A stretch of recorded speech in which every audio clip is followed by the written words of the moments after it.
Hello बच्चों, तो आइए हम लोग पढ़ते हैं Coulomb's law in vector form. तो इसको समझते हैं ढंग से क्या होता है ये। तो आप पहले एक्सिस बना लीजिए, एक वाई एक्सिस और एक एक्स एक्सिस। तो आप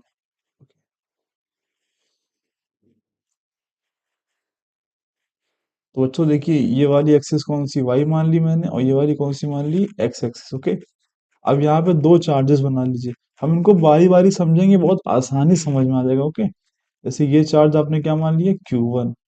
ओके, और आप यहाँ पे एक चार्ज क्या मान लीजिए, Q2। ओके, और हम सभी जानते हैं ये क्या है, ओरिजिन है। तो यहाँ से Q1 का जो पोजीशन वेक्टर होगा, यानी मैं कहना चाह रहा हूँ ये क्या है, R1 वेक्टर। इसको नाम दे दीजिए आप R1 वेक्टर। और यहाँ से यहाँ तक का जो पोजीशन वेक्टर है वो क्या है, R2। ओके, इसको आप क्या नाम दे दीजिए, R2 वेक्टर।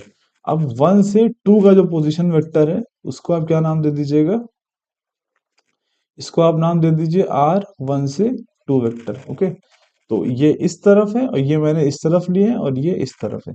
अगर इस पूरे ट्राइंगल में आप ट्राइंगल लॉ लगाएं, जो हमने पढ़ा था क्लास 11th में, तो वो क्या होता है, देखिए आप, ये एज अ रिजल्टेंट काम करेगा ये वाला वेक्टर। तो हम क्या लिख सकते हैं कि जो R2 वेक्टर हमको इसमें दिख रहा है वो किसके बराबर है, R1 वेक्टर प्लस R1 से 2 वेक्टर। ओके, अब यहां से आप R1 से 2 वेक्टर की वैल्यू निकाल लीजिए, वो क्या आ जाएगी, R2 vector minus R1 vector. इसको आप याद रखिए। ओके, तो ये हमने वेक्टर फॉर्म में निकाल लिया। इसका जो मैग्नीट्यूड है वो क्या हो जाएगा, उसको आप ऐसे ही लिखिए, बस आप किससे दिखा दीजिए, उसको मॉड से दिखाइए। तो ये क्या हो जाएगा, ये हो जाएगा R2 vector minus R1 vector, इसका क्या, मॉड। ओके, अब देखिए आप, अब देखिए चार्ज Q1 आप मान लीजिए सपोज कैसा है, प्लस का, और Q2 कैसा मान लीजिए, प्लस का।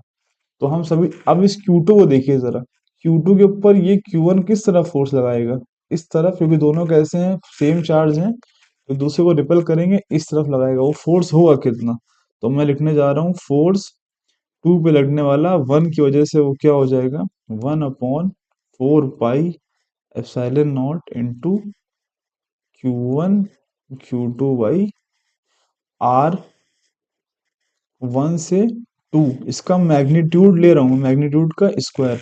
तो ये फॉर्म जो लिखी मैंने, ये कैसी फॉर्म है, ये जो मैंने लिखी है, कौन सी फॉर्म लिखी है मैंने, स्केलर। मैं सिर्फ और सिर्फ क्या बता रहा हूँ, इसका मैग्नीट्यूड। मैं नहीं बता रहा किस तरफ लग रहा है। ओके, तो अब अगर इसको वेक्टर फॉर्म में हमें लिखना है तो हमें क्या लगाना पड़ेगा, F21। मैं इस तरफ वेक्टर यहाँ लगा दूंगा, और 1/4 pi epsilon not into Q1 Q2 by, ये तो ऐसे ही लिख दीजिए आप, R1 से 2 मॉड का स्क्वायर। और यहाँ पर आपको यूनिट वेक्टर दिखाना पड़ेगा, मतलब आप फोर्स देखिए इस तरफ लग रहा है ना, तो इस डायरेक्शन में एक वेक्टर दिखा दिए, यूनिट वेक्टर, जिसकी डायरेक्शन तो इस तरफ हो बट वैल्यू कितनी हो, 1 हो, ताकि इसके मैग्नीट्यूड पर कोई फर्क ना पड़े और डायरेक्शन भी डिफाइन हो जाए। तो हम क्या लगा देंगे, R1 से 2 का यूनिट वेक्टर। ओके, तो ठीक है, अब इसको आगे करते हैं। हम सभी जानते हैं कि यूनिट वेक्टर की वैल्यू होती है वो क्या होती है, आपने क्लास 11 में पढ़ी होगी कि R1 से, सॉरी, इसका unit vector, unit vector. Okay, cap लगा देते हैं इसको। तो R1 से 2 वेक्टर अपॉन इसका क्या, यहाँ पर मैग्नीट्यूड। ओके, तो वही हम यहाँ करेंगे अब। तो F2 पे लगने वाला फोर्स 1 की वजह से वो क्या हो जाएगा, 1/4 pi epsilon not into Q1 Q2 upon R1 से 2, इसका मॉड लिखिएगा। ओके, ये मैग्नीट्यूड लिख रहा हूँ मैं, स्क्वायर इंटू, और ये क्या हो जाएगा, R1 से 2 वेक्टर, और यहाँ नीचे R1 से 2 का मॉड। ओके, थोड़ा इसको और सही कर लीजिए आप।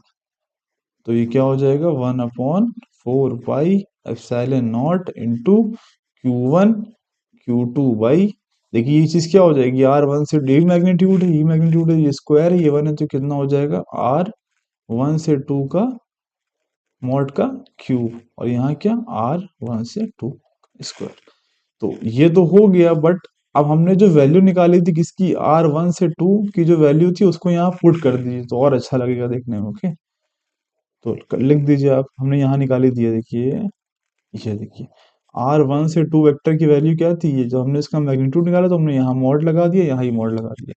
अब इन्हीं वैल्यूज को यहाँ पुट कर देते हैं। ओके, तो 2 पे लगने वाला 1 की वजह से वेक्टर फॉर्म, तो यहाँ पे इसको करते हैं F, 2 पे लगने वाला 1 की वजह से, तो ये क्या हो जाएगा, 1/4 pi epsilon not into Q1 Q2 by, तो ये क्या हो जाएगा दोस्तों, R2 vector minus R1 vector mod, इसका क्या हो जाएगा, क्यूब, और ये क्या हो जाएगा, R2 vector minus R1 vector. तो ये हमारा फाइनल क्या आ गया आंसर, बुक में इसी फॉर्म में समझाया हुआ है। ओके,